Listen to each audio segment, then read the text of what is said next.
Esperando al hermano Fidel para que tome la enseñanza de hoy. ¿Sí? Ahí le digo. Amén, queridos hermanos. Buenos días en el nombre del Señor Jesús. Amén. ¿Cuántos están felices? Amén.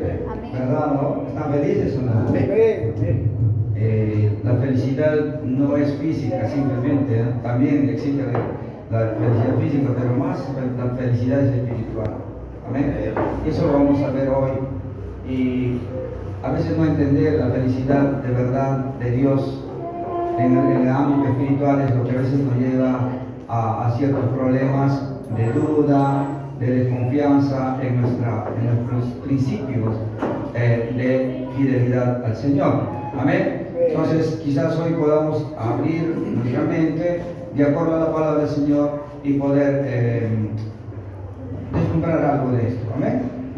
Bueno, no sé, hoy han estado de fiesta los hermanos anoche, no han venido casi mucho, pero gracias por venir, hermanos, en el nombre del Señor Jesús. Ayer tuvimos 2, 3 familias en la casa del hermano Willy en una vigilia, hasta las 2 casi de la mañana, ¿verdad? Sí, sí. Una vigilia muy diferente a las otras vigilias, porque pasamos conversando, casi fue como una mesa redonda de algunas dudas, de algunas preguntas de los hermanos, testimonios, etcétera, etcétera, y que era importante que sepamos, ¿no? Todas las dificultades que a veces pasamos en cada hermano. Y me alegró mucho que hay hermanos que sí conocen y saben y conscientemente a veces ya están dedicándose a la obra y al servicio del Señor, no por presión ni obligación, sino por voluntad y amor a nuestro Señor. Amén. Entonces vamos a comenzar. No es una prédica, un sermón exactamente, es casi como investigando la Biblia y al mismo tiempo aplicando a nuestra vida lo que dice la palabra del Señor. Cuando hablamos de este tema es un poco polémico, ¿no?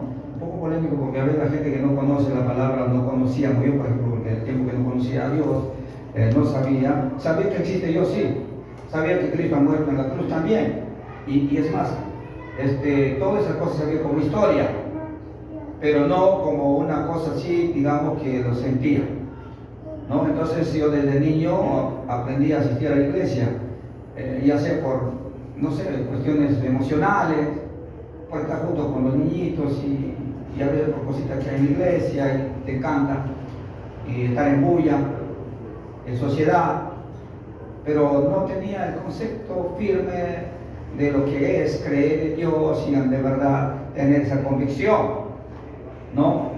Entonces, el momento que me viene la prueba de la fe, de mi creencia o de lo que yo digo, o lo que yo hablo, o lo que yo creo, o lo que mis padres me han inculcado, entonces ahí es donde ya desvío, o sea, ya, como dice, se quiebra la situación de mi creencia y mi fe en Dios.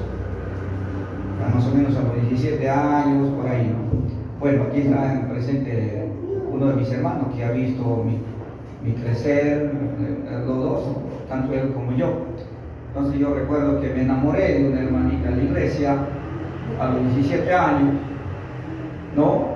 Y pues los profesores de educación, los profesores de estudio bíblico desde niños y adolescentes siempre nos van enseñando, ¿no? Cómo debe ser el matrimonio, cómo debes enamorarte, cómo tener tu compañera, para qué, y todo el plan, todo yo lo sabía de memoria y lo tenía bien en mi corazón y en mi mente, bien plasmado, ¿no? Entonces mi plan era de repente con esa chica o esa enamorada de la iglesia, hermana, hija de un creyente, presbítero. Hoy lo máximo, estoy enamorado de la hija del presbítero. Wow, siempre. Todos pensamos, y peor todavía de la hija del pastor. Y entonces todo seguro, esta es la chica de mis sueños, con ella me voy a casar, con ella voy a tener hijos y con ella vamos a servir al Señor, vamos a alabar al Señor, iremos de gira, haremos campaña, ella me acompañará, yo tocaré la guitarra, ella cantará. O sea, te haces un plan tremendo en tu vida, algo emocional, una lista. Y llega un momento de que a veces no es lo que tú en sí has querido, lo que quieres, sino Dios ha diseñado allá, en la otra dimensión, tu vida espiritual. Y diferente. Pero ¿sabes qué? A veces a ese momento no lo entiendes. Y cuando no lo entiendes, uno dice, wow, Dios me falló a mí. Entonces, ¿qué sucede a la chica en el momento de repente de la ilusión, de la adolescencia? Pues yo con los adolescentes trato un poquito así de explicarles. Cuando uno es adolescente, pues se emociona rápido. Entonces, pasó 1 año y 2 años y no sucedió. Hubo ciertos problemas con la hermanita, ¿no? Ya eso ya usted imagínese, yo no lo voy a contar, pero imagínese lo que pasó. Fue terrible para mí. Fue terrible para mí y fue una decepción tremenda de haber estado todo el tiempo quizás en la iglesia desde niño, adolescente y ahora joven. Y dije, eso no quería que pase, Señor. Yo oré por ella y oraba y ¿cómo tuvo que pasar eso? No me parece correcto. Creo que no me escuchaste. Y como no me escuchaste, ahora estoy sufriendo, ahora estoy padeciendo, ahora tengo este problema. Es un problema psicológico, un problema desesperante y usted entra a un estrés profundo y es parte de esa situación, mi huida del lugar donde nací. Y seguramente mi hermano se imagina de qué estoy hablando.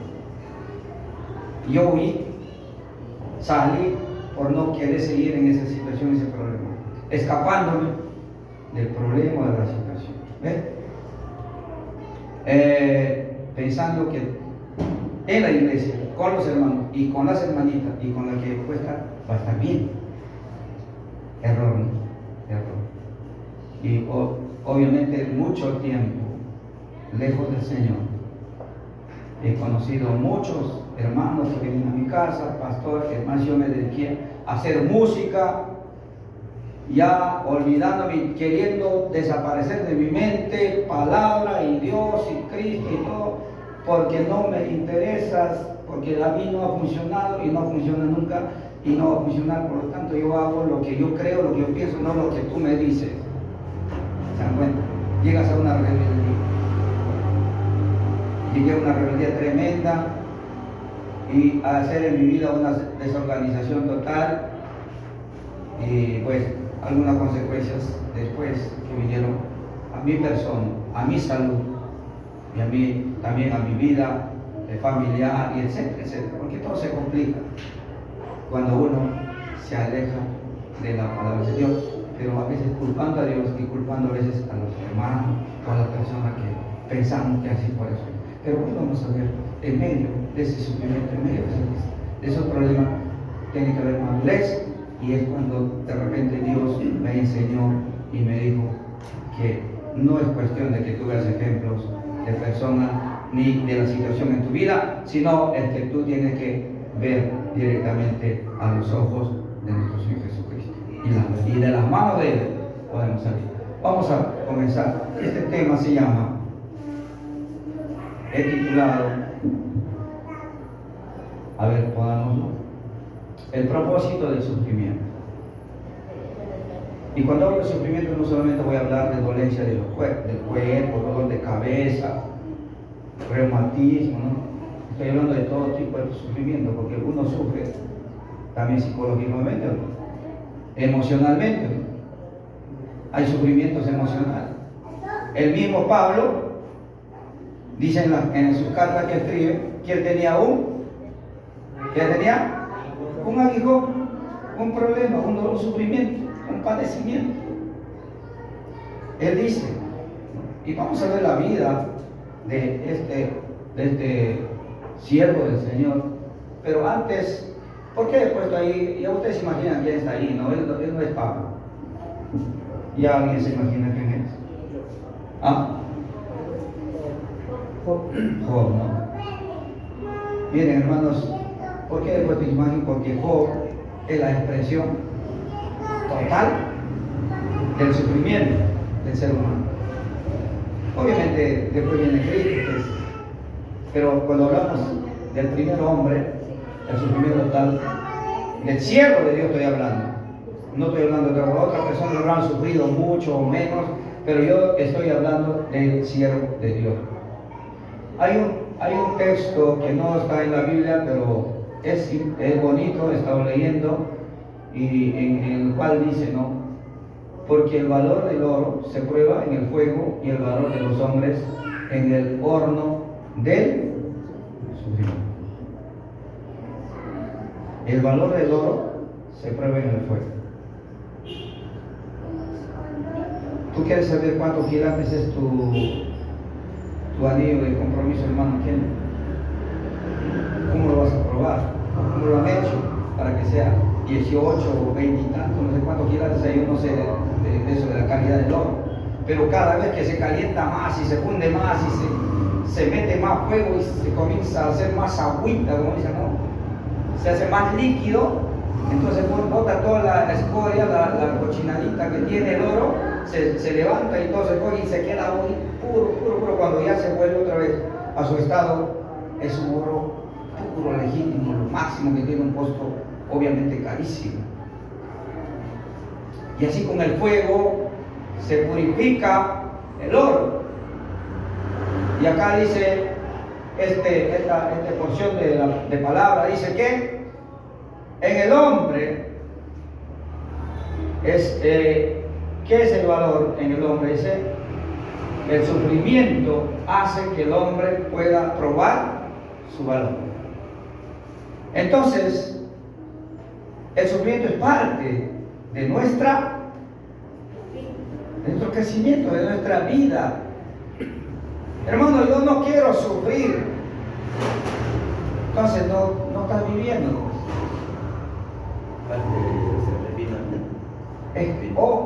Claramente. O sea, hay un problema en mi vida.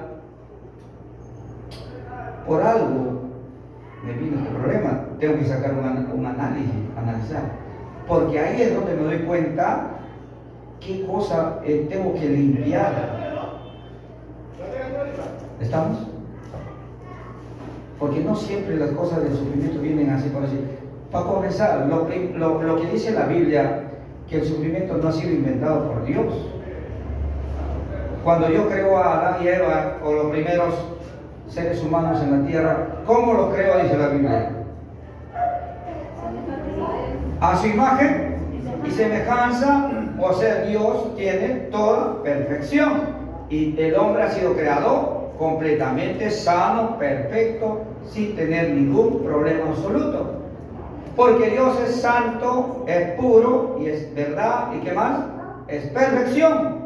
Entonces también nos creó así. Ahí inicia el problema. ¿Cuándo? En la desobediencia de hombre. Y algunas veces yo he tenido que sacar mi conclusión de mi vida durante todo este tiempo de vida que tengo, 50 y tantos años. Digo, nomás 50 y tantos, no quiero decir los años. ¿No? Pero durante los 50 y tantos años de vida que tengo, siempre los problemas que he tenido, ya sea de salud, o sea de algo, siempre ha habido una consecuencia, perdón, sí, se dice consecuencia. Un inicio de por qué, de por qué. ¿Se dan cuenta? Yo no sé si cada uno de ustedes pueden hacer ese recuento de su historia. La vida es un peldaño, una escalera con peldaños, así que va. Y tú vas subiendo y uno de esos peldaños te descuidaste y rompiste. Y no estoy diciendo solamente en cuestión emocional, estoy diciendo espiritual, de trabajo y de todo. En general debe existir algo por lo que no está bien, ha fallado y es consecuencia de mi sufrimiento. Eva no hizo caso a la voz de Dios, a la orden de Dios. La consecuencia transmitió a Adán y Adán nos transmitió a todos nosotros. ¿Qué cosa? La Biblia dice, la muerte, el sufrimiento y todos los malestares que hoy tenemos. Y las necesidades que tenemos. Porque el hombre fue creado en el huerto del Edén con todo, ¿sí o no? Tenían todo. Dice la Biblia. Yo no digo, si no lo crean la Biblia, eso es un problema de ustedes. Yo creo lo que dice la palabra de Dios. Por eso soy cristiano, soy creyente en Dios y todo lo que dice ahí lo creo. Amén. así entra el sufrimiento. Pero, como digo, hay cosas que también nosotros estamos contagiados, contaminados de los primeros padres. Por lo tanto, nosotros también estamos propensos a hacer la misma cosita, la misma cosa que hizo papá y mamá, Eva y Adán. ¿Saben? Tenemos esa tendencia. La Biblia dice, tiene la tendencia ¿a qué? A fallar. Tiene la tendencia a ir, a desviar. ¿Es verdad o no es verdad? Es verdad. Ahora, cuando ya llega el sufrimiento, miren, Job tuvo ese problema. Pero dice la Biblia que Job no era un hombre justo. Obviamente que era rico, ¿no? El hombre más rico de ese lugar. Pero él dice en la Biblia que era un hombre justo.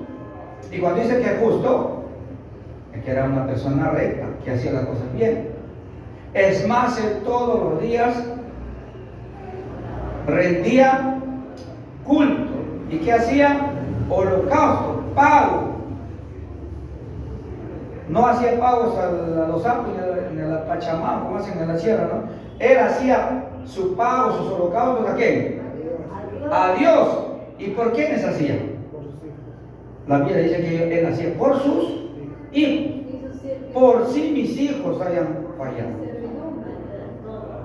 De repente yo hago las cosas bien, todo, pero voy a pedir perdón a Dios por mis hijos. Alguien que pide perdón a Dios por alguien, hermano, es porque realmente es una persona sensible, una persona que tiene amor para los demás. Amén. Eso era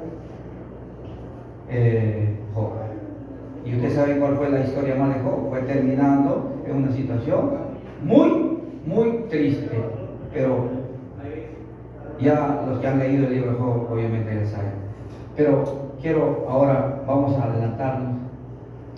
Como personas naturales somos sensibles al sufrimiento y por lo tanto nos asusta que una prueba nos haga tambalear nuestra fe y confianza en Dios. Yo no sé si acá cuando decimos, saben que van a tener una prueba mañana, el Señor quiere probar su fidelidad a todos ustedes. Hermano, ¿qué va a hacer? ¿Qué va a pasar? Todos van a ir a declarar allá al Ministerio de Justicia, porque nosotros acá hemos hablado mal de los LGTB y eso, porque eso ahorita va a ser juzgado, así nos van a llevar, así va a ser. ¿Y qué va a decir todo? Dice, no, yo no he dicho nada. Lo que dice el hermano, él ha dicho, yo no. Usted ha dicho, yo no voy. Nos asustamos ya comenzamos a temblar. Justicia, no. ¿Me van a llevar preso? No. Porque a nosotros nos asusta el dolor. Mañana va a venir una pandemia para todos y no va a liberarse nadie. Todos van a ser barridos con la pandemia, cristianos y no cristianos y todos.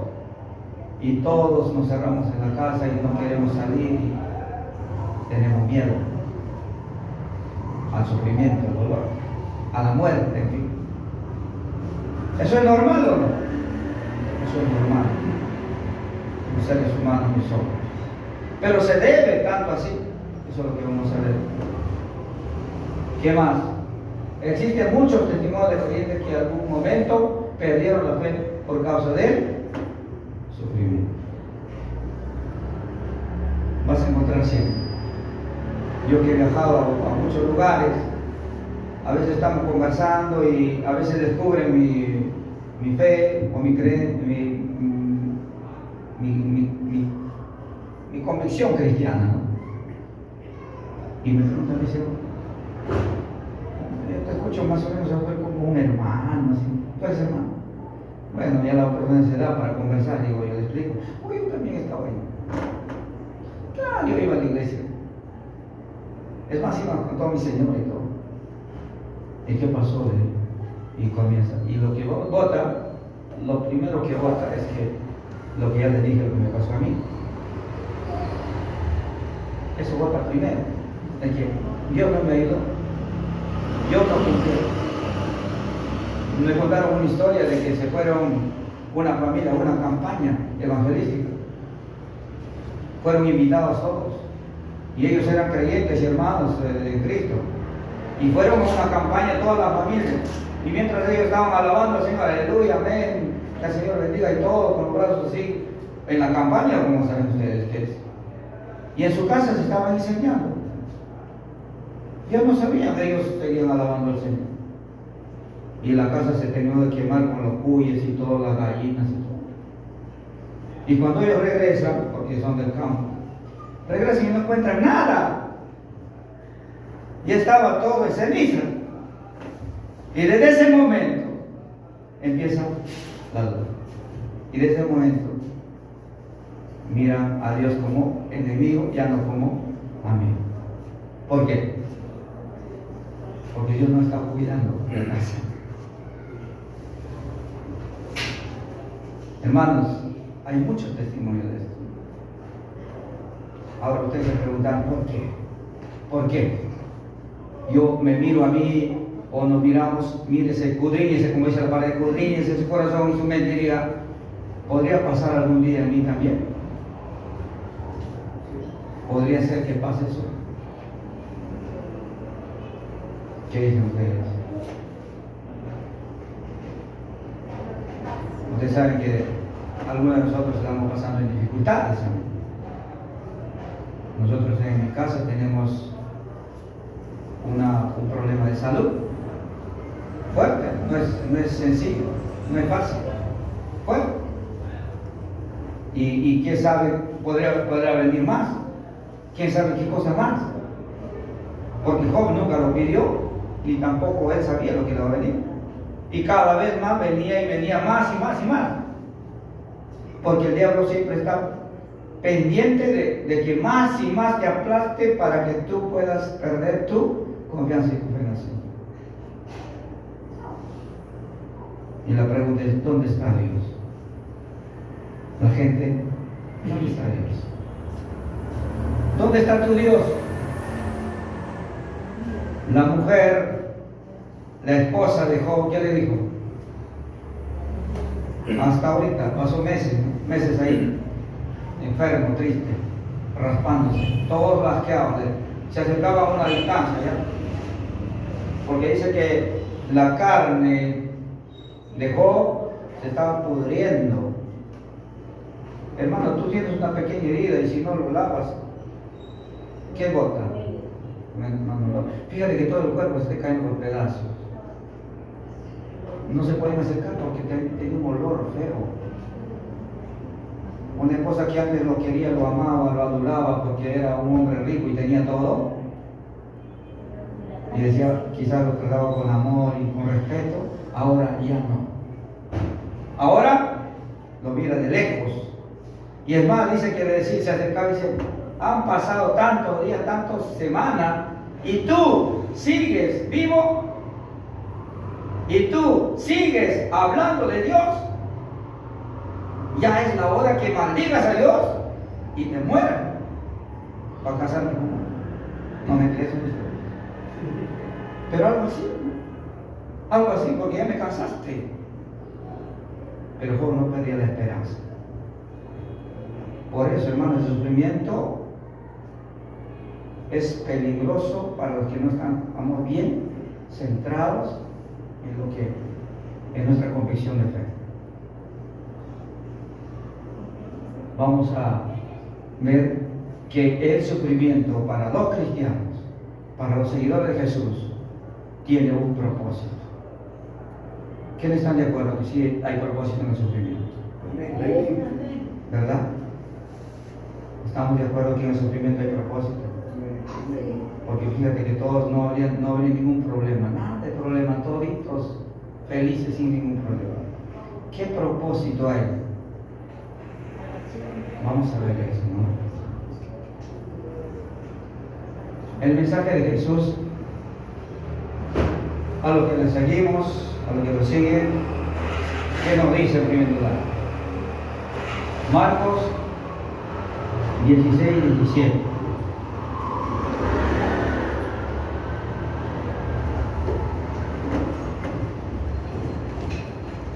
Vamos a ver primero ahí, en Marcos, por qué razón es el problema a veces de nuestra caída o de nuestra debilidad en la prueba o en el dolor. Amén.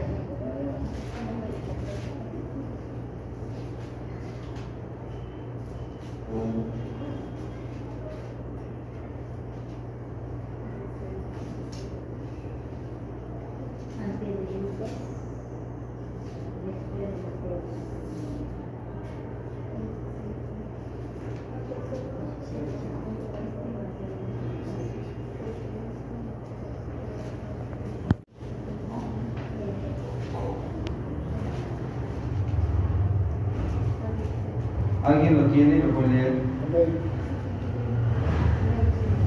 Marcos 16, 17 dice: y estas señales acompañarán a los que crean. En mi nombre expulsarán demonios, hablarán nuevas lenguas. Tomarán. No es el texto, está errado. Marcos. El texto es donde Jesús explica acerca del sufrimiento. Bueno, hasta que me acuerde, hermano, vamos al otro texto, Juan 16, 33. El Señor siempre ha advertido a los que hemos de ser sus seguidores que vamos a tener momentos difíciles. Según Juan 16, 3. Vamos adelante, Juan 16, 3. Hermana. 16:33, ¿no? Sí. Ya. Entonces, dice el Señor Jesús, estas cosas les he hablado para que en mí tengan paz. En el mundo tendrán, a ver, ¿qué van a tener en el mundo? Una vez más, el Señor Jesús está hablando de que en este capítulo. El Señor Jesús está hablando de que los que seguimos al Señor Jesús, los que creemos en Él, no vamos a estar, digamos, no va a ser todo maravilla, todo felicidad. Por eso que nosotros como presbiterianos estamos no en contra, sino no podemos engañar a los creyentes o a los hermanos que cuando tú seas cristiano o cristiana y entregues tu vida a Cristo, todo te va a ir bien. Es más, algunos dicen el evangelio de la prosperidad, porque en la Biblia no hay ese evangelio. Sí hay, dice que busca primero el reino de Dios y después lo demás vendrá por añadidura. Y lo demás, dice, no, tampoco no habla de dinero, de casa, de carro, no habla de bienes materiales. Ahí la palabra dice, busca primero el reino de Dios y lo demás vendrá por añadidura. Y acá nos dice el Señor Jesús, cuando habla a sus discípulos, en este capítulo, en este versículo, hermanos, nos dice que nosotros vamos a ser esparcidos, vamos a ser maltratados. Léelo otra vez, hermano, con voz alta. ¿Quién está leyendo, hermano? Léelo el versículo. Quiero que lo entiendan los hermanos. Juan 16, 33. Dice, hermanos, estas cosas les he hablado para que en mí tengan paz. En el mundo tendrán aflicciones, mas confiad que yo he vencido al mundo. Amén. Y si retrocedemos un poquito más atrás, El 31 dice: Jesús le respondió: ahora creen, la hora viene y ha llegado en que ustedes serán esparcidos cada uno por su lado y me dejarán solo, pero no estoy solo porque el Padre está conmigo. Y el 33 termina diciendo: y estas cosas les he hablado para que en mí tengan paz. En el mundo van a tener aflicción, pero confíen que yo he vencido al mundo. Hay una advertencia de Jesús. ¿A quiénes? Claro, a nosotros, porque acá le está diciendo a sus discípulos. Y el que aprende de Jesús y escucha a Jesús, ¿qué es? Un discípulo. Nosotros somos también discípulos de Jesús. Y Él me está diciendo: en el mundo no vas a encontrar paz en realidad, van a haber aflicciones. Pero confíen en mí. Ese punto es importante. Pero confíen en mí que yo he vencido al mundo. El problema es que nosotros queremos vencer y hacer las cosas a nuestra manera, con nuestra propia fuerza. Y acá el Señor dice: no, confíen en mí, yo he vencido. Y por eso les invito, les animo a que conmigo venzamos, porque el Señor ha vencido el mundo. Porque aflicciones va a haber. ¿Y qué pasó, queridos hermanos? Cuando en los hechos comienza la prédica, comienzan los primeros cristianos, ¿qué pasa? Obviamente que era una felicidad espiritual, porque todos los hermanos, todos los creyentes se convertían al Señor Jesucristo y recibían el bautismo, y eran, al siguiente día, ¿qué eran? ¿Felicitados? Al siguiente día, ¿qué eran? Ya eran perseguidos. El mismo Saulo, que ahora que escribes en los Hechos de los Apóstoles, ¿cómo se llama? Pablo. Bueno, los Hechos no escribió Pablo, pero las cartas de Pablo. En su tiempo, que era perseguía a los cristianos, se llamaba Saulo. El mismo comienza a hacer persecución a los cristianos. Y a los cristianos están ellos pasando momentos difíciles, solamente por creer y haber aceptado a Cristo desde el inicio de la iglesia. Ya Jesús les había advertido. Mateo 24:9. Otra advertencia de Jesús. Mateo 24:29 dice: inmediatamente después de la aflicción de aquellos días, el sol se oscurecerá y la luna dejará de brillar, las estrellas caerán del cielo y los poderes celestiales se desvanecerán. Amén. Mateo 24:9. 9. Entonces los entregarán a ustedes para que los maltraten y los matarán, y todo el mundo los odiará por causa mía. Ajá. Ya acá dice el Señor Jesucristo que tú, siguiéndolo a Él, confiando en Él, entregando tu vida a Él, ¿qué dice?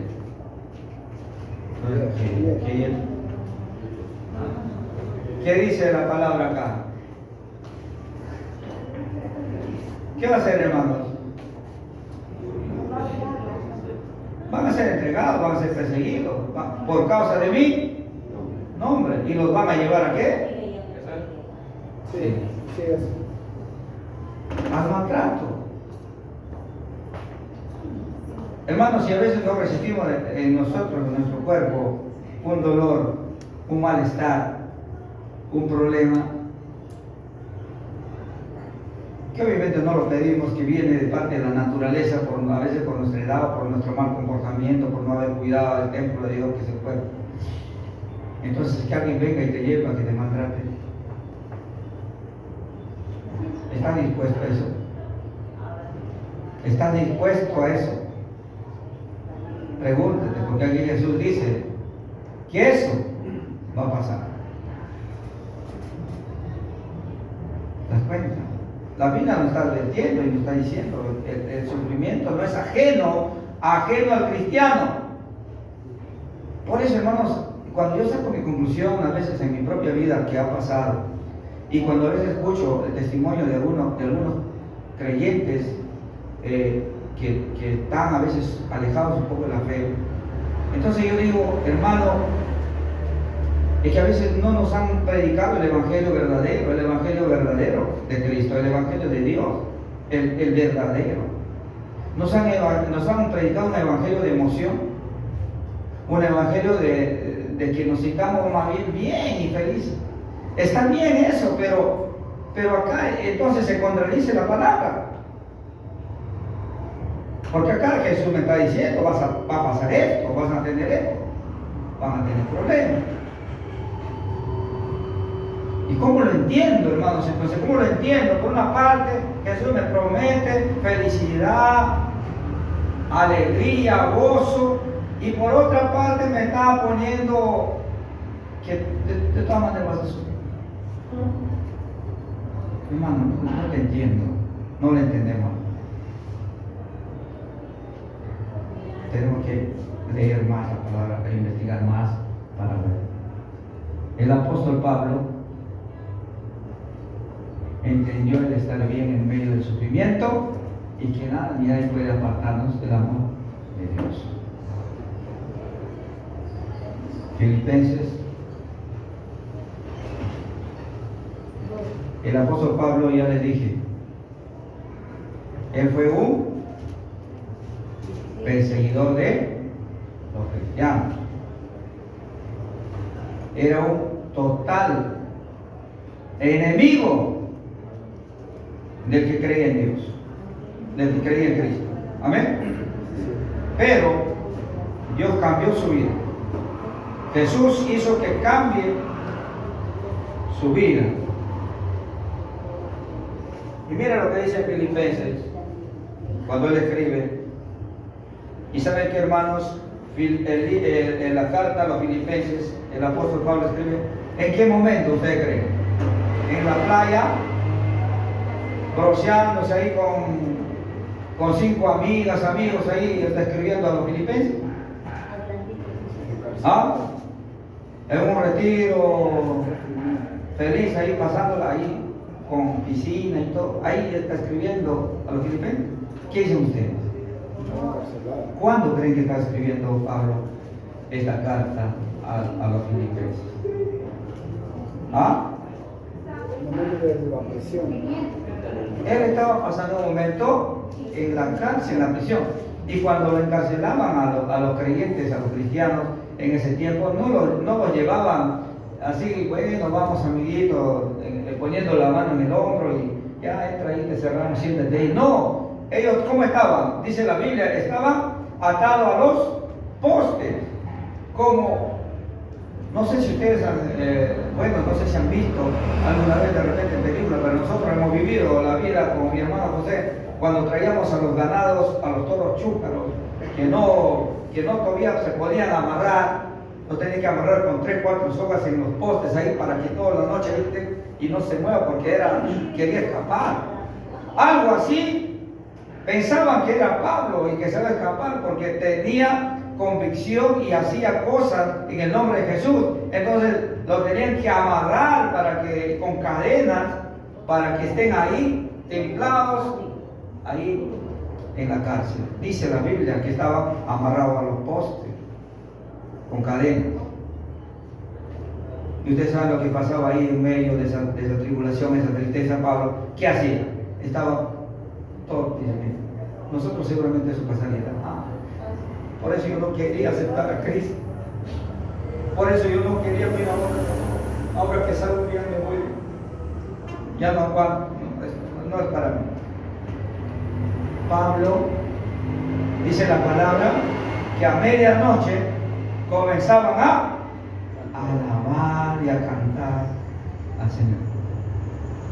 La pregunta es: ¿de dónde salía esa fuerza de gozo en medio de la tristeza, en medio del problema? A nosotros un pequeño problema nos tumba. Un día me faltó al pasaje, hermano, y estaba triste. Nos tumba. Acá Pablo está pasando un momento difícil. ¿Y qué lo tiene Filipenses? ¿Qué dice ahí? ¿Qué dice, hermano? Filipenses 2:17 dice: y aunque mi vida sea derramada en libación sobre el sacrificio y servicio de la fe de ustedes, me gozo y regocijo con todos ustedes. Y asimismo también ustedes gócense, regocíjense conmigo.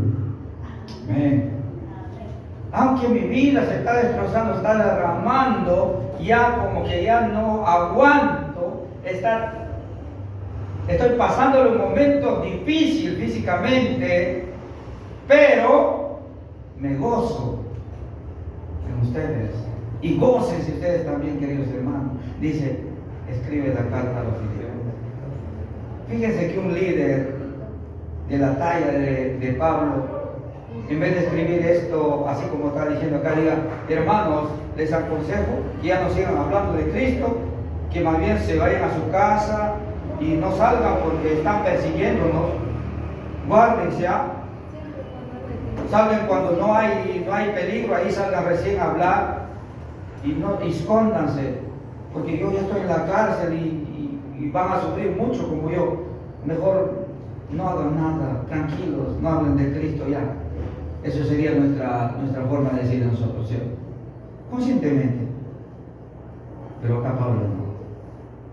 Así, en esta situación, me gozo.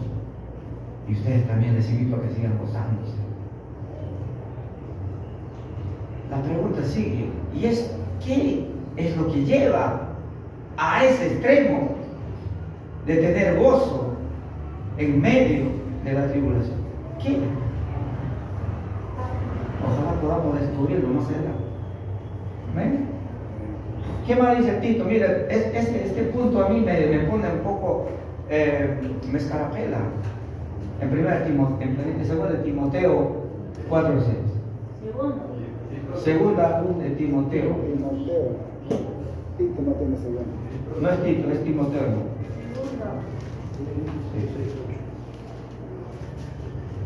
Está entre las cartas chicas menores, después de Gálatas, después de Efesios, segunda de Timoteo 4:6. Cuando escribe a Timoteo y le dice así: yo estoy ya a punto de ser sacrificado y el tiempo de mi partida está cerca. ¡Wow!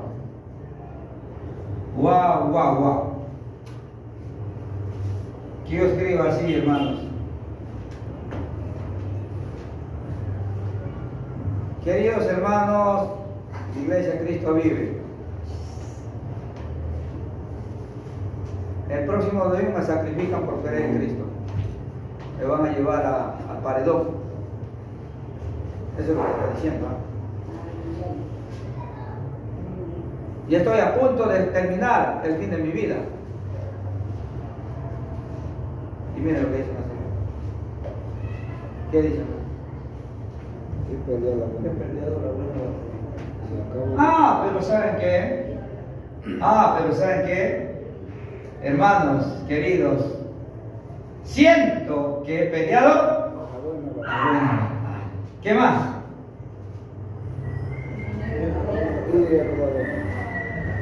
¿Ven?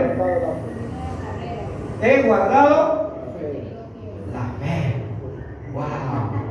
¿Qué más? Los demás se van a estar reservados. Hermano, por favor, con voz alta, quiero que los que no están leyendo su Biblia escuchen. Desde ahora me está guardada la corona de justicia, la cual me dará el Señor, juez justo, en aquel día, y no solo a mí, sino también a todos los que desean su venida. A los que amamos su venida, a los que esperamos con convicción, a los que de verdad de corazón sentimos que amamos a un Dios a un todopoderoso, al Señor de señores, a Cristo el que resucitó de los muertos, el cual me promete, así me destruyan, así mi cuerpo no exista, así la enfermedad me mate, así no exista nada de mí, pero Él me promete que va a levantar de los muertos porque me da la promesa de la vida eterna.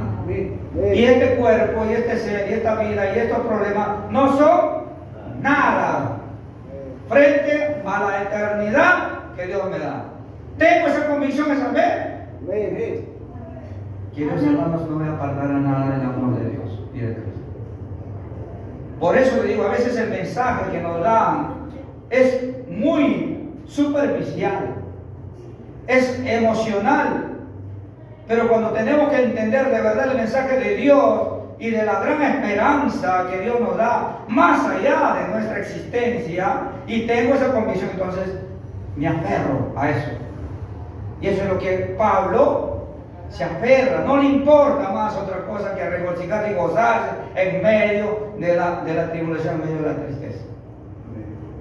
Es un hombre de verdad, es un hombre cristiano, de verdad, creyente, que confía en todo en el Señor, a pesar de todo. Porque Jesús dice que los problemas van a venir. Jesús me dice que siempre va a haber en tu vida, en tu casa, en tu trabajo y en todo lugar, siempre va a haber dificultades. Pero yo te prometo otro stand, otra altura de confianza. Ya no es esa confianza humana que tienes. Mis hijos, mis padres, mis amigos, los hermanos de la iglesia, el pastor, o todo lo que confío de repente se ponga en mi contra, ¿o no? Y acá dice, pero no, yo he peleado la buena batalla, he guardado la fe, porque espero la promesa que mi Señor me está guardando. Y no me importa, dice acá, ya sé que mañana me acerco a la muerte, ya sé que mañana voy a ser sacrificado, estoy tan seguro que eso va a pasar, porque ya está la fecha y escrita lo que va a pasar, pero así me voy con gozo. ¡Wow! Por eso le digo, Pablo, el gozo que tenía, no sé si podremos alcanzar ese gozo. Porque a veces a nosotros nos tumba algo sencillo nos tumba y nos pone mal. Romanos 8:35. Vamos a tocar más. Romanos 8, ¿qué dice Pablo ahí? Miren, qué tal certeza de Pablo, qué tal convicción de Pablo cuando habla en Romanos 8:35. Y esto lo decimos nosotros muchas veces, pero no sé si lo decimos de corazón o solamente de boca para afuera, y cuando nos encontramos en la realidad cambiamos nuestro parecer. ¿Sí o no? ¿Qué dice, hermano? ¿Quién nos podrá separar del amor de Cristo? Amén. ¿Al sufrimiento, a las dificultades, o a la persecución, o al hambre, o la falta de ropa, o el peligro, o la muerte violenta? Como dice la Escritura, por causa tuya estamos siempre expuestos a la muerte. Nos tratan como a ovejas llevadas al matadero. Pero en todo esto salimos más que vencedores por medio de aquel que nos amó. Estoy convencido de que nada podrá separarnos del amor de Dios, ni la muerte, ni la vida, ni los ángeles, ni los poderes y fuerzas espirituales, ni lo presente, ni lo futuro. Amén. Ni lo alto, ni lo bajo, ni lo nada, nada, absolutamente me puede apartar, me puede separar del amor de Dios, de Cristo, porque estoy completamente seguro de mi salvación. Si usted no está seguro de su salvación, hay que pedirle al Señor para que dé la fe. Porque nada allá me puede apartar del amor de Dios. ¿Y antes qué era Pablo? ¿Quién? Malo. Odiaba a los cristianos. Tenía bronca a Jesús. Pero acá cambió las cosas. ¿Por qué? Porque esto lo que hace es El Espíritu Santo. Cuando tenemos alguna debilidad, una flaqueza espiritual, hermanos, lo primero que tenemos que pensar es que no es la culpa de Dios, ni la culpa del hermano, ni de la familia, ni de nadie. Tú tienes que pensar que la culpa la tengo yo porque no he buscado a Dios, no he buscado su Espíritu Santo, no he buscado para que Él me dé valor. Una vez más les digo, y eso siempre lo digo, ser cristiano no es estar inmune o ser inmune a los problemas, ni a las dificultades, ni a las enfermedades. Ser cristiano es tener la fortaleza y la convicción de que de ese problema voy a salir, aunque sea muerto, pero voy a salir. O no, pues, no, eso no vale, mis hermanos, me tienen que sacar el Señor con vida. Pero acá Pablo no está diciendo eso. Pablo está diciendo, yo mañana pasado ya estoy yéndome al sacrificio. O sea, su convicción es, no importa, voy a morir. Pero estoy convencido, estoy seguro de mi salvación y lo que me va a pasar después. Más que lo que ahora veo. Pues eso no me importa, porque nada me va a apartar del amor de Dios. Nada ni nadie. Queridos hermanos, es hermosa la palabra de Dios, amén. Me gozo en medio de las tribulaciones. ¿Cuándo yo puedo sentir gozo en medio de las pruebas y las tribulaciones? ¿Cuándo? Lo que ya les adelanté. Me dice Gálatas, capítulo 5, 22.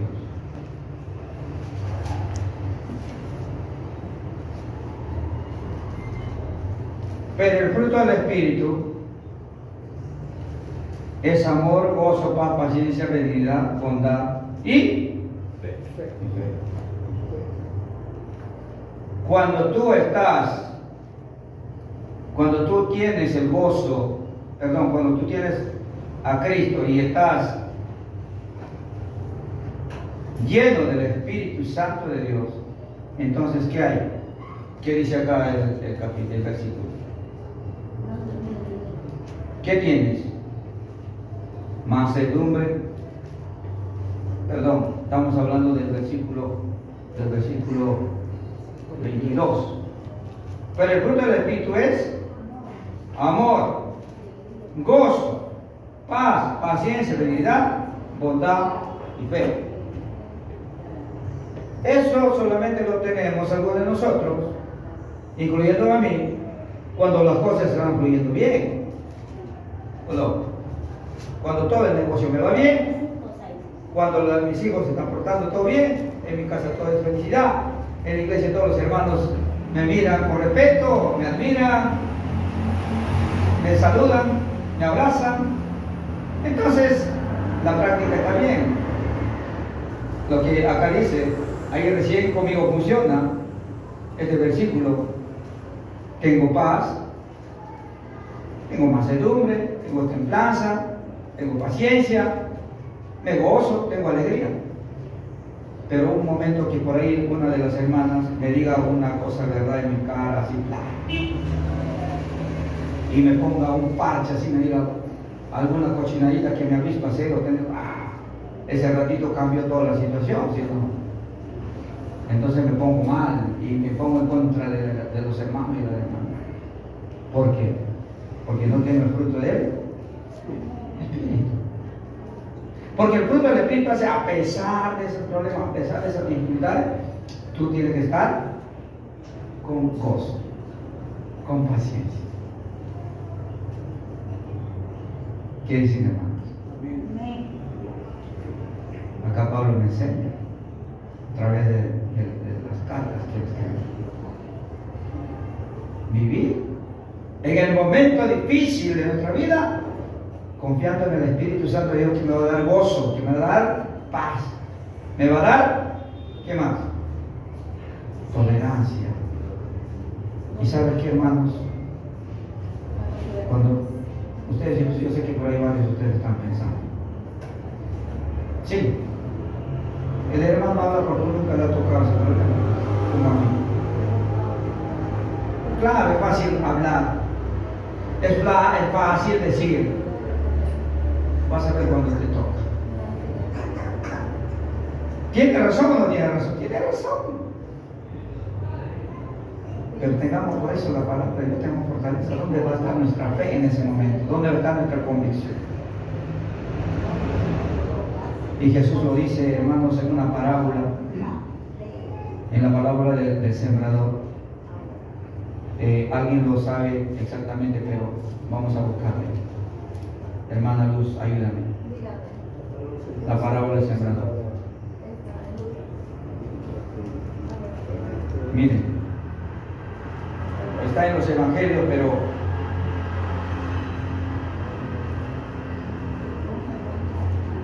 yo quiero que esto, hermano, ¿cuánto?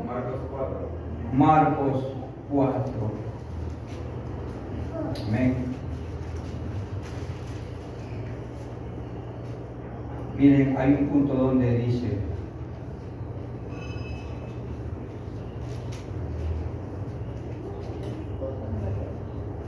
el 5, a ver, el 5, otra parte de la semilla cayó entre las piedras donde no había mucha tierra y enseguida brotó, porque la tierra no era profunda. Ahora vamos a la explicación. Vamos a la explicación. Está... ¿Quieres en Lucas entonces 8? Hermano. Hay uno en Mateo 13 y el otro en Lucas 8. Ya. Búscalo en Mateo 13. Lucas 8.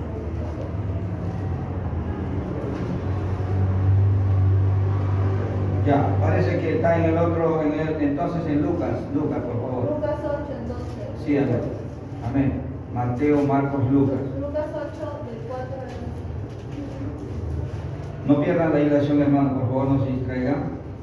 Marcos, Lucas 8, ¿sí? Sí, 4. Lucas 8, versículo 4.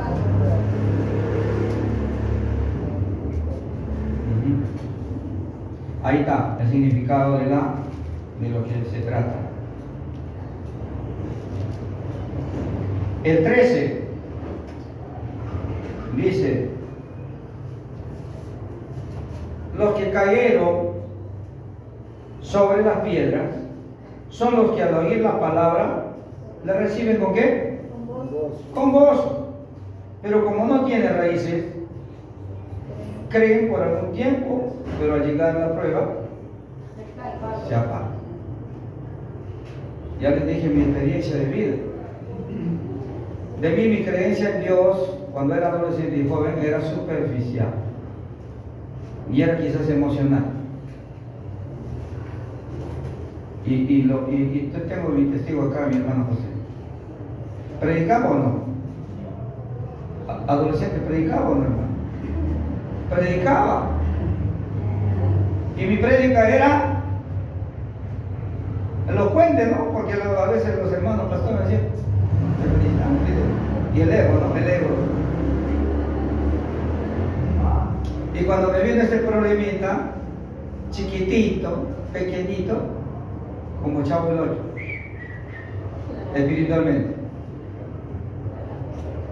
Acá esto significa que, acá Cristo dice que a ti no te llegó la palabra verdadera, esa semilla no introdujo en tu corazón, porque a ti te evangelizaron, te hablaron de niño, todo bonito, todo con jueguito. Hermanos, no estoy diciendo que está mal lo que están enseñando, hermanos, no sé, los maestros de la escuela dominical, pero a veces nos tratan así como que todo es bonito, todo es lindo. Tengamos de repente otra manera de explicar a los niños, de creer de verdad en Dios. Y cuando uno va madurando, como que ya lo ve todo superficial y todo va a ser. Y cuando caes en un problema así ya. Y esos son, dice, los que cayó la palabra sobre los pedregales. No pudo profundizar las raíces. Y entonces salió los problemas. El sol representa a los problemas. Y el sol alumbró con tanta fuerza y no aguantó y la plantita se secó. Eso es porque no estaba bien profundizado, enraizado en la doctrina, en la palabra, en el verdadero evangelio del Señor Jesucristo y del Señor, de Dios. ¿Y cuándo vamos a enraizar bien? ¿Cuándo enraizamos bien?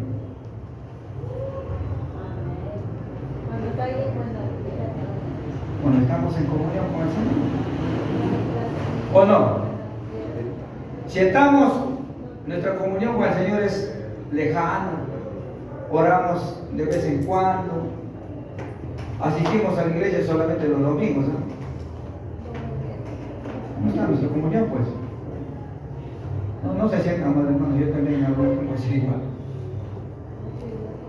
Entonces mi comunión está no tanto firme con Dios, entonces no estoy enraizando y viene una situación de estas y me tumba y caigo rapidito porque fue emocional. Y yo pienso por eso, queridos hermanos, hay muchos cristianos hoy en día, o entre comillas cristianos, no sé qué decir, llevados por el mensaje de la prosperidad. Iglesias llenecitas, hermanos, cantando, alabando y todo emocional. Y el momento que tienen una circunstancia difícil en su vida, fuacata, ya no más. Conmigo no funcionó Dios. Eso no dice la palabra. Iglesias grandes, mega iglesias han desaparecido y están desapareciendo. Alabo al Señor, que acá tenemos que decir la verdad, duela quien duela, lo que dice la palabra de Dios. Y la fe, tenemos que mantenerla como Pablo hasta el último día de nuestra vida, porque debemos estar convencidos que nos espera una corona de vida. Y para terminar, Apocalipsis, yo creo que fue, hermano, se acabó.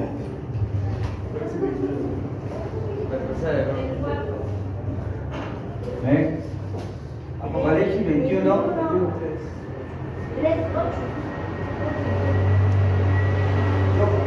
Quizás de primera de Pedro 1:7 podría ser un solo sermón para el día domingo, porque es lindo anótenlo y vayan a estar leyéndolo, porque el domingo vamos a hablar de esto.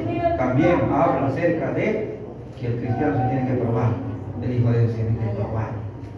Ya, pero yo quiero terminar con Apocalipsis 21, cuando dice también Pablo, su convicción era tan que él no tenía temor al sufrimiento ni a nada, ¿no?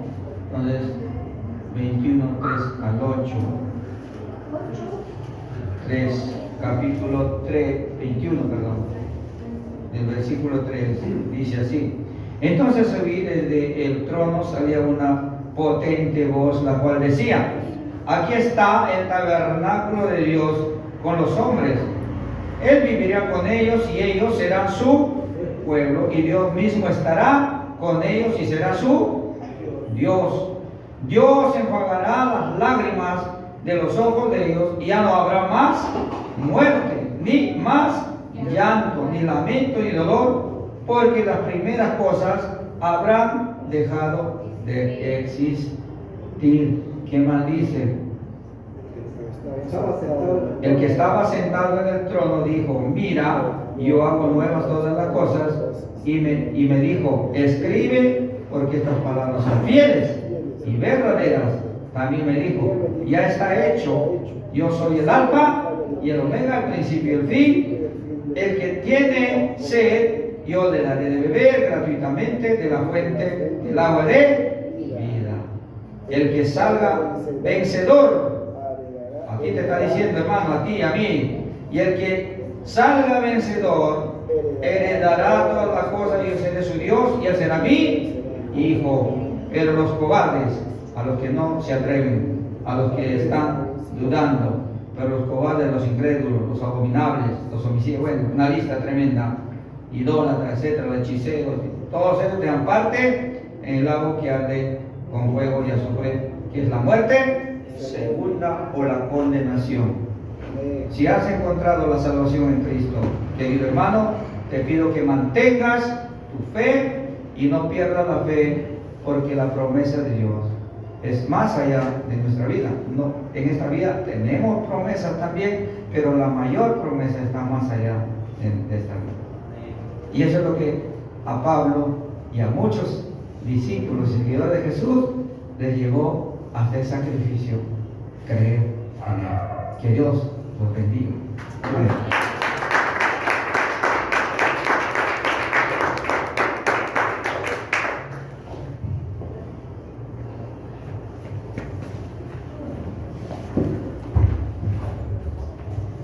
Bueno, hemos recibido la palabra del Señor, creo que ha sido muy clara y eso me alegra bastante, que todos hemos participado y que también hayamos escudriñado más la palabra de Dios y estemos más atentos.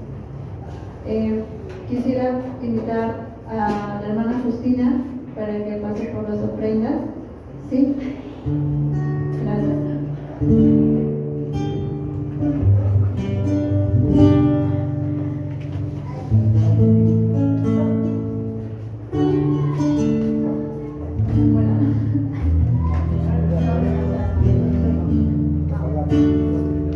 Mientras nosotros nos ponemos de pie para poder alabar a nuestro amado Señor por todo lo que nos da Amén, hermanos. y agradecerlo al Señor. Ya saben, ¿no? El tema o la convicción es también dar lo que el Señor ha dispuesto o lo que hemos dispuesto en nuestro corazón. Amén. Entonces, hagámoslo con gozo, dice la palabra del Señor. No lo hagamos con tristeza. Y si no tiene o no puede o le da pena, no dé, hermano. ¿Verdad? No dé. Porque el Señor ve lo que estamos haciendo. No estamos obligados, según lo que hemos estudiado. Amén. Pero demos con convicción. Vamos a cantar este tema. Gracias. Amén. Me has tomado en tus brazos y me has dado salvación. De tu amor has derramado en mi corazón. No sabré agradecerte lo que has hecho por mí. Solo puedo darte ahora mi corazón, como mi corazón. Yo te doy gracias, gracias Señor, gracias mi Señor Jesús. Gracias, muchas gracias Señor, gracias mi Señor Jesús. En lo que diste tu vida, entregaste todo a ti. Vida eterna regalaste al morir. Gracias Señor por tu sangre derramada ante el trono celestial. Puedo estar confiadamente ante ti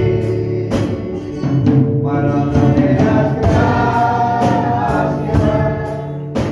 Gracias Señor, gracias mi Señor Jesús. Gracias, muchas gracias Señor, gracias mi Señor Jesús. Gracias, muchas gracias.